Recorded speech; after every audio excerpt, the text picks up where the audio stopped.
Hey, hi, hello, and welcome to a very special episode brought to you by me, Megan, your favorite indie author homegirl. But today I come to you as a professional, okay? In the publishing industry, I come to you as the promotions coordinator at Draft2Digital and the merchandiser at Smashwords. Now, being in that role affords me a level of access of information that I think is helpful, that I want to share with authors, both new baby authors and the seasoned authors, because there's a lot of misinformation out there. And then people talk to each other and they pass around more misinformation. And I'm like, who told you that? And stop telling other people that. So here I am. With that being said, this is completely unauthorized. I did not ask for permission. This is my personal channel. If they tell me to take something down, I will follow directions, obviously, but I'm not releasing anything that you all can't access yourself. I'm just explaining it here where I am a lot more comfortable and I can kind of control how I do things. What is Draft2Digital? Hopefully, if you are an author and you are researching what your options are for publishing, even if you don't use Draft2Digital, you should know who Draft2Digital is. One of the services that we provide are the book promos, and they are at no additional cost to you whatsoever. You just have to follow directions, and surprisingly, that is hard for a lot of people. And which is why I'm here. I'm going to explain. I also have come to the realization that one, common sense is not common. It just isn't. And I have spastic brain. I was one of those gate program kids. My brain works a little bit differently. So I see some information, it's very obvious to me. And then I can tell when it's not obvious to other people. Draft2Digital is a distribution aggregator.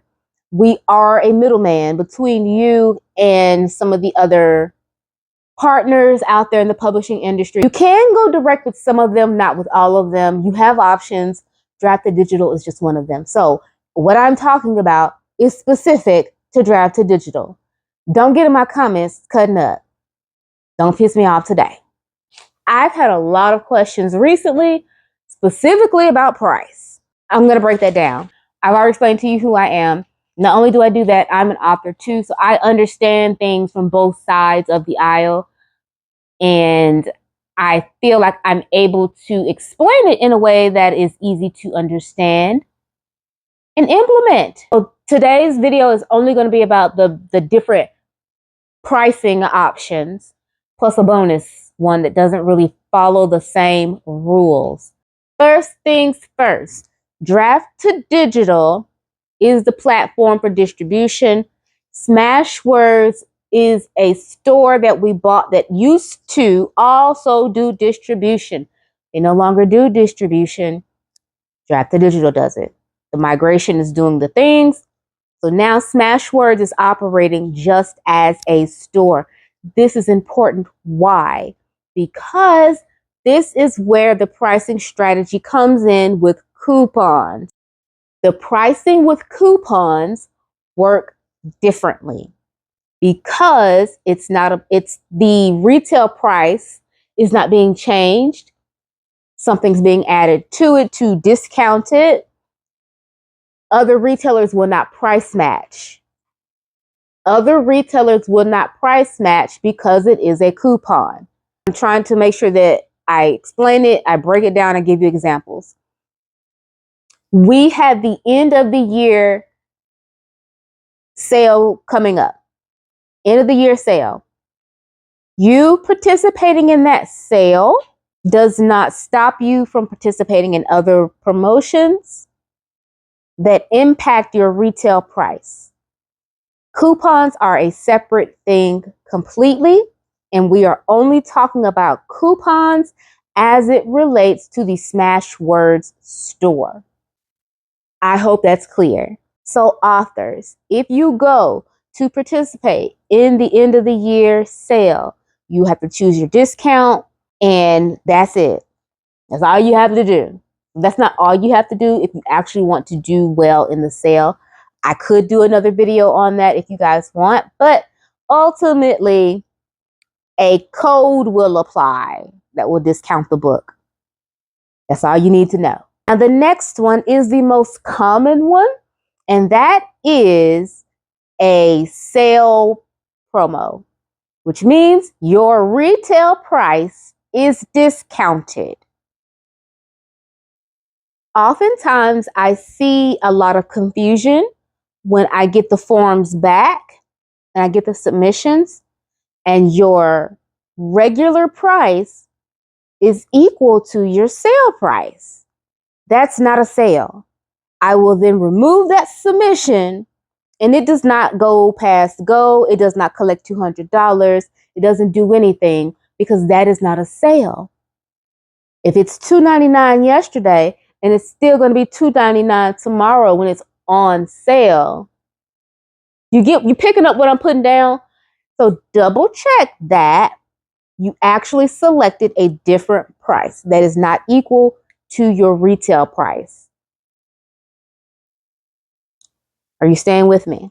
The price that applies can vary. Sometimes it may be books below $5.99, books below $3.99. It could just be books that are priced in the US. It could be books that are just priced in Canada. In those cases, you have an option on your dashboard to change the territorial pricing.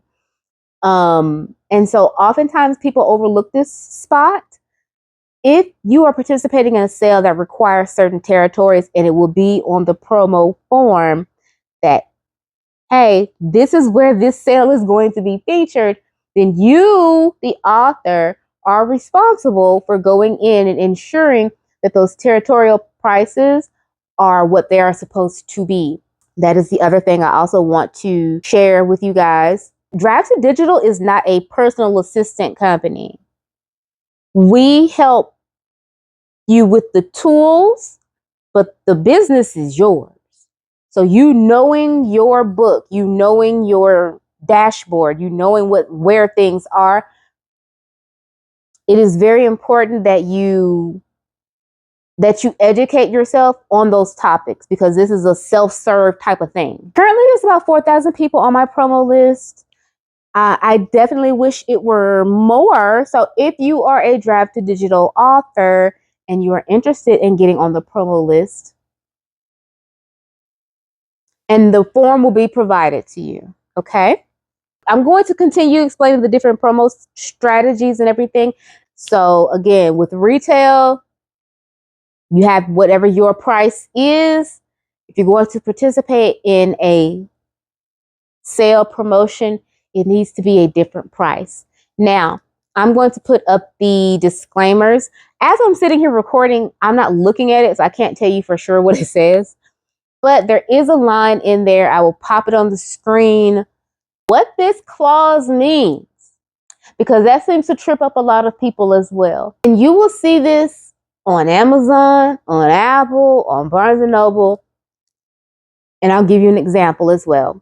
Your book cannot be priced differently across platforms in the same territories.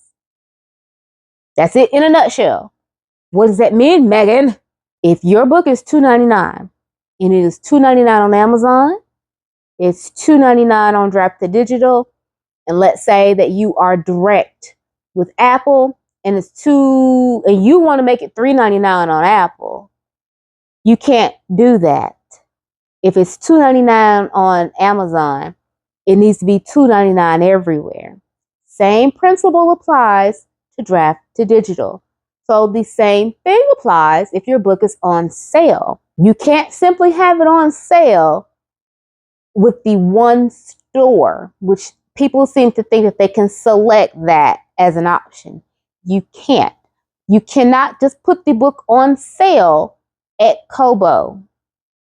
Doesn't work that way, because if you're going to have it on sale over there, it has to be on sale across all of the platforms.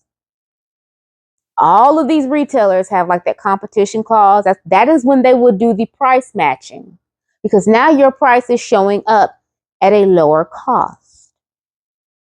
This does not apply to coupons. Don't forget that. That's important.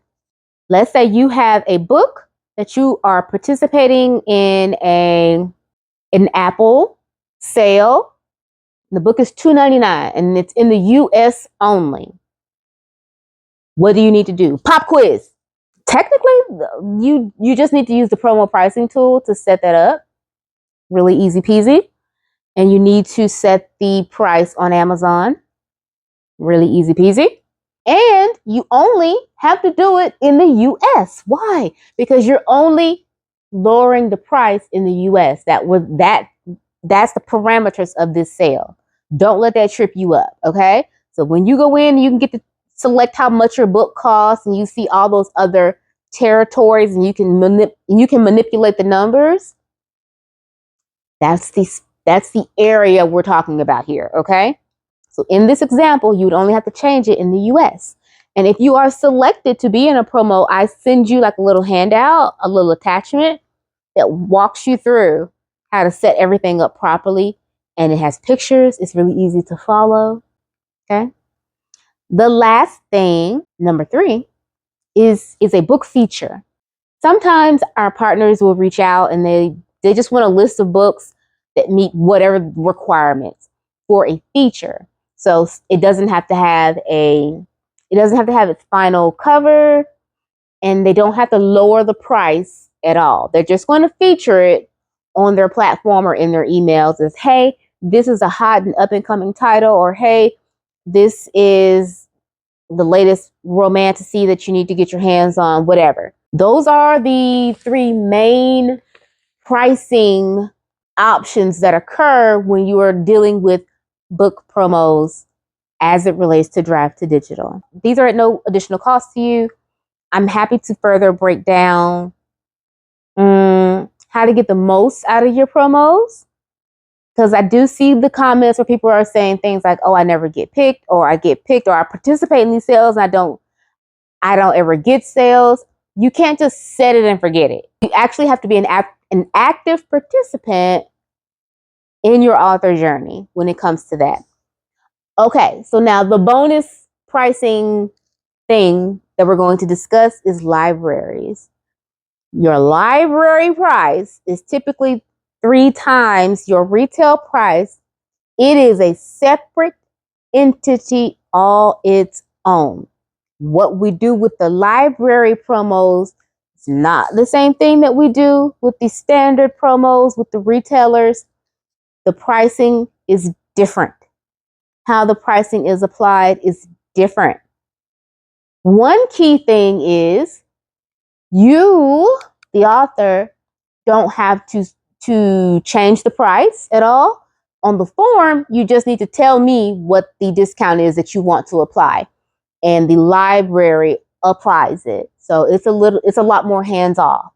And there's no price matching when it comes to library price. It doesn't price match against your retail price on the other platforms. Commonly asked questions I get a lot about that clause. I've explained that. About participating in other sales and having different prices. You can do whatever you want to with your price. You can. The thing is, not all of our partners are flexible. So if you tell me that you're going to participate in the sale at this price, you can, of course, decline participation. Sometimes they will allow the price to be changed and sometimes they won't. Definitely consider that when you are selecting the different promos and trying to make different selections. A little free tip I can throw in is to look at previous sales. A lot of these sales and features and things, they repeat. So look at the other books, see what how they are pricing themselves, and price accordingly. I can't tell you what to price your book. That is a personal decision that hopefully you have come to that decision based on your business needs and the research that you have completed. If you have any other questions about pricing specifically as it relates to promos, ask them in the comments below so that I can answer them for you, because you may not be the only person that has that question. But I hope that has removed some of the mystery surrounding the promos. So until next time.